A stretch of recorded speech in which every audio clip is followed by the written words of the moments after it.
গোটা বিশ্ব জুড়ে সমালোচনার মুখে মার্কিন গোয়েন্দা সংস্থা। একাধিক দেশ সরাসরি মার্কিন গোয়েন্দা সংস্থা রেজিম চেঞ্জের পলিসির তীব্র বিরোধিতা করতে শুরু করে দিয়েছে। অবস্থা এতটাই খারাপ জায়গায় চলে গেছে যে মার্কিন গোয়েন্দা প্রধান তুলসী গ্যাবার্ট তাকে কিন্তু সরাসরি মুখ খুলে বলতে হয়েছে ডোনাল্ড ট্রাম্প প্রশাসনের পলিসি কোনো নির্দিষ্ট রাষ্ট্রে রেজিম চেঞ্জ করা নয়। আমেরিকার বিপক্ষে যে রেজিম চেঞ্জের অভিযোগ উঠেছে বারবার, তা কিন্তু করেছে আগের সরকার। অর্থাৎ ডিপ স্টেট কিংবা সিআইএ এর বিপক্ষে যে ষড়যন্ত্রমূলক কথাবার্তাগুলো বিভিন্ন ক্ষেত্রে উঠে আসছে, তার সমস্ত দায় ডোনাল্ড ট্রাম্প প্রশাসন কিন্তু ঝেড়ে ফেলেছেন। আর এই মুহূর্তে দাঁড়িয়ে অজিত দোভাল সিআইএ এর এক গভীর চক্রান্ত যা তারা ভারতের বিপক্ষে করেছিলেন সে বিষয়ে সরাসরি মুখ খুললেন। বাংলাদেশে ঢাকাতে কিছুদিন আগে মার্কিন গোয়েন্দা সংস্থার এক উচ্চ পদস্থ কর্তার মৃতদেহ পাওয়া গেছে, আমরা সকলেই জানি। কিন্তু এই মার্কিন গোয়েন্দা সংস্থার মৃত্যুর পিছনে ঠিক কারা দায়ী সেটা কিন্তু আমরা জানি না। আর এই প্রেক্ষাপটে দাঁড়িয়ে অজিত দোভাল যে ঘটনার কথা তুলে ধরলেন আন্তর্জাতিক মঞ্চে, তাতে কিন্তু স্পষ্ট হয়ে যায় যে মার্কিন গোয়েন্দা সংস্থা যতই ছলা কলা করার চেষ্টা করুক, ভারত অতীতে যেভাবে এই গোয়েন্দা সংস্থার ষড়যন্ত্র ভেস্তে দিয়ে ভারতের বিভিন্ন ক্ষেত্রে অখণ্ডতাকে রক্ষা করা গেছে, ভবিষ্যতেও ভারত ঠিক সেটাই করবে। অন্তত অজিত দোভালের বার্তায় কিন্তু কালকে পরিষ্কার হয়ে গেল। এবং অজিত দোভাল কালকে যে ঘটনার কথা শেয়ার করেছেন, আমাদের সামনে তুলে ধরেছেন, তা সমস্ত ভারতীয়দের দেখা উচিত এবং বোঝা উচিত ভারতের গোয়েন্দা সংস্থা এবং অজিত দোভাল দিনের পর দিন কিভাবে পশ্চিমা বিশ্বর ষড়যন্ত্র আমাদের বিপক্ষে যেগুলো হয়েছে সেগুলোকে শক্ত হাতে ভেস্তে দিয়েছেন। প্রশ্ন ওঠে, হঠাৎ করে কেন অজিত দোভাল এতদিন বাদে এই গোয়েন্দা সংস্থার চক্রান্তগুলো তুলে ধরলেন? কিভাবে মার্কিন গোয়েন্দা সংস্থা 1970 দশক থেকে ভারতের বিভিন্ন ক্ষেত্রে দখল নেওয়ার চেষ্টা করছেন। যখন সেভেন সিস্টার্সে দিনের পর দিন মার্কিন গোয়েন্দা সংস্থার বিপক্ষে অভিযোগ উঠেছে যে তারা বিদ্রোহী গ্রুপগুলোর হাতে অস্ত্র দিয়ে ভারতকে ভাঙার চেষ্টা করছে, ঠিক তখনই অজিত দোভাল মুখ খুলেছেন। যখন ঢাকার হোটেলে মার্কিন গোয়েন্দা সংস্থার মৃতদেহ পাওয়া গেছে এবং এর পিছনে কোনো না কোনো দেশের গোয়েন্দা সংস্থা ইনভলভ আছে বলে আন্তর্জাতিক স্তর মনে করছে, ঠিক তখনই অজিত দোভাল মুখ খুলেছেন। অজিত দোভাল তখনই মুখ খুলেছেন যখন মার্কিন গোয়েন্দা প্রধানকে বলতে হয়েছে সাংবাদিক সম্মেলন করে যে আমরা এসব কিচ্ছু করছি না, যা করেছে আগের বাইডেন প্রশাসন করেছে, দয়া করে আমেরিকাকে ভুল বুঝবেন না। তখনই অজিত দোভাল বুঝিয়ে দিয়েছেন আমেরিকায় বাইডেন আসুক বা ট্রাম্প, আমেরিকার ইতিহাস বলছে আমেরিকা বারবার ভারতকে ভাঙার চেষ্টা করেছে, ভারতের সরকারকে ফেলার চেষ্টা করেছে, যা তারা এখনো করছে। কখনো বা মোদীকে হত্যা করার চক্রান্ত করে, কখনো মোদীর রাজনৈতিক জীবনকে শেষ করার হুমকি দিয়ে, কখনো বা ঢাকার হোটেলে মার্কিন গোয়েন্দা পাঠিয়ে বড় কোনো পরিকল্পনা করে। অজিত দোভাল বলেছেন 1970 সাল থেকে ভারতের অঙ্গরাজ্য যে সিকিম, সেই সিকিমকে কন্ট্রোল করতে চেয়েছিল আমেরিকা। কিন্তু অজিত দোভাল সে সময় আমেরিকার এবং ডিপ স্টেটের ষড়যন্ত্র নিপুণ দক্ষতায় ভেস্তে দিয়েছিলেন। আজকে আমেরিকার বিপক্ষে এই ধরনের কথা বলে অজিত দোভাল বুঝিয়ে দিলেন যে ভারত ইতিহাসে যেভাবে এই চক্রান্তকারী ষড়যন্ত্রকারী মার্কিন গোয়েন্দাদের ডিপ স্টেটের যে লক্ষ্যতা ভেস্তে দিয়েছে, বর্তমানেও ভেস্তে দিতে পারে। 1970 সাল সিকিমের পূর্ব অংশে সে সময় ছিল চোগিয়াল রাজবংশের শাসন। সিকিমের মানুষ কিন্তু রাজার অধীনে ছিলেন।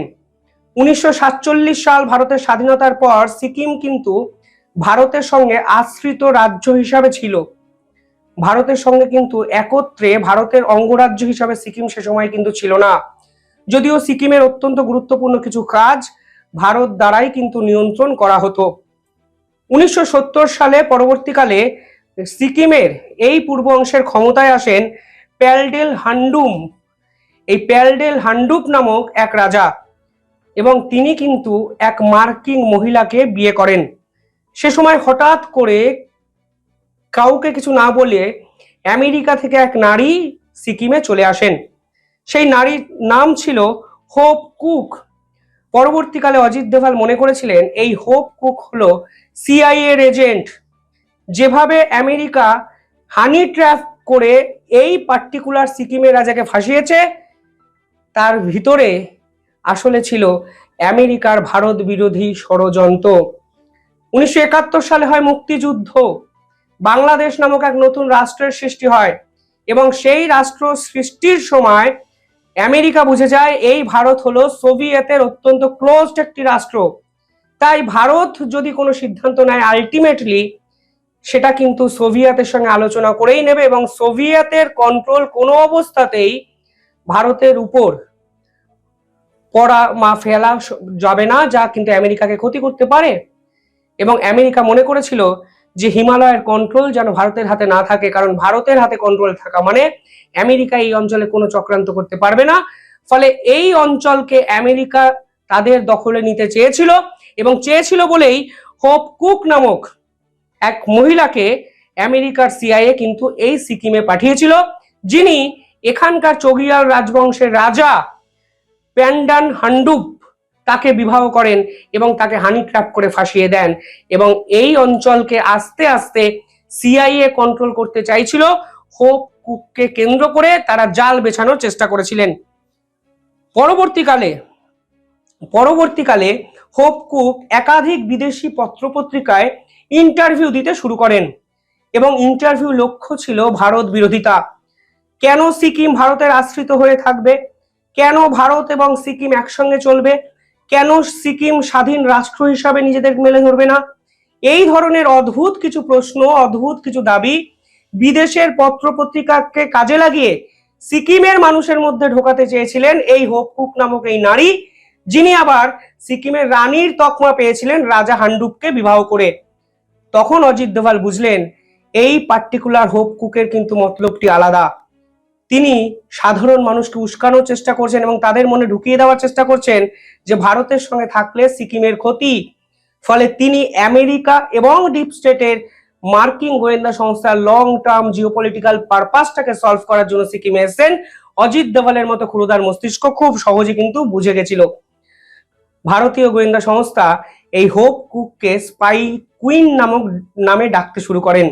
আর এই স্পাই কুইনকে কিভাবে সিকিম থেকে উৎখাত করেছিলেন সেই গল্পই আবার অজিত দোভাল পরবর্তী পর্বে বলেছেন। তিনি বলেছেন অজিত দোভাল সিকিমে গিয়ে রিয়েলাইজ করেন সে সময়ের যে মানুষ ছিলেন, ওই সিকিমের যে বাসিন্দা, তারা রাজবংশের বিপক্ষে ক্ষোভে ফুটছিলেন। ফলে সে সময় বিদ্রোহী কিছু নেতাদের সঙ্গে মিটিং করেন ভারতের গোয়েন্দা সংস্থা এবং রাজার বিপক্ষে আন্দোলনে সাধারণ মানুষকে কিভাবে রাজপথে নামানো যায় সেই চেষ্টাই কিন্তু অজিত দোভাল সে সময় করেছিলেন। 1973 সালে রাজার বিপক্ষে বিক্ষোভ চরম জায়গায় পৌঁছে যায়।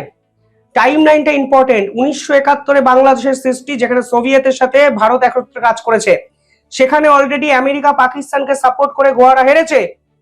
তার আগে থেকে এই প্ল্যানিং চলছে, যা 1973 সালে চরম আকার গিয়ে ধারণ করে। 1973 সালে বিক্ষোভের পর 1975 সালে রাজতন্ত্রের পতন হলো সিকিমে।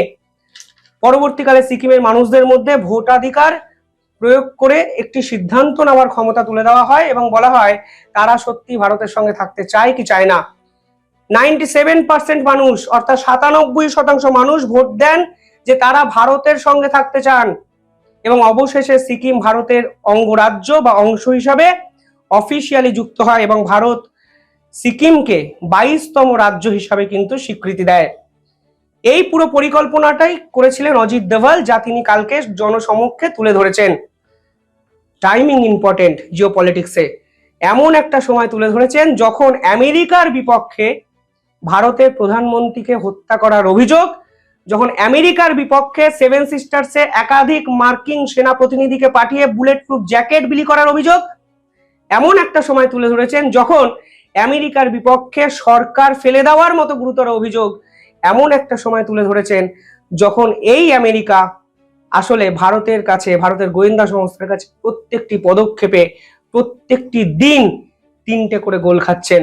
এবং এই মুহূর্তে দাঁড়িয়ে হেরে যাওয়া একটি পার্টি মার্কিন গোয়েন্দা সংস্থা সিআইএ, তাদেরকে ফের ডমিনেট করে র্যাগিং করলেন অজিত দোভাল এবং বুঝিয়ে দিলেন ইতিহাসে যেভাবে এই মার্কিন গোয়েন্দা সংস্থাদের শেষ করেছে অজিত দোভালের মস্তিষ্ক, বর্তমানেও প্রয়োজনে সেটা করবে, সেটা করেছে, ভবিষ্যতেও করবে। সব মিলিয়ে এই ঘটনা সমস্ত ভারতীয়দের জানা উচিত শুধু অজিত দোভালের মুন্সিয়ানাটাকে জানার জন্য নয়, বোঝা উচিত কিভাবে দিনের পর দিন আমেরিকা, মার্কিন প্রতিনিধিরা আমাদের ভারতবর্ষকে ভাঙার চেষ্টা করেছে এবং আমাদের কিছু রাজনৈতিক দলের প্রতিনিধি এদেরকেই মাথায় তুলে নাচে, বিবিসির মতো পত্রপত্রিকাকেই শেষ কথা হিসাবে বিশ্বাস করে। আসলে এরা বোঝে না, এরা বকলমে একটি নির্দিষ্ট দলের বিরোধিতা করতে গিয়ে, সরকারের বিরোধিতা করতে গিয়ে দেশের কত বড় ক্ষতি করে ফেলছে। যাই হোক, আপনারা কিভাবে দেখছেন পুরো বিষয়টি কমেন্টে জানাবেন, আর দেখতে থাকুন দ্য ইন্ডিপেন্ডেন্ট বেঙ্গল। ধন্যবাদ।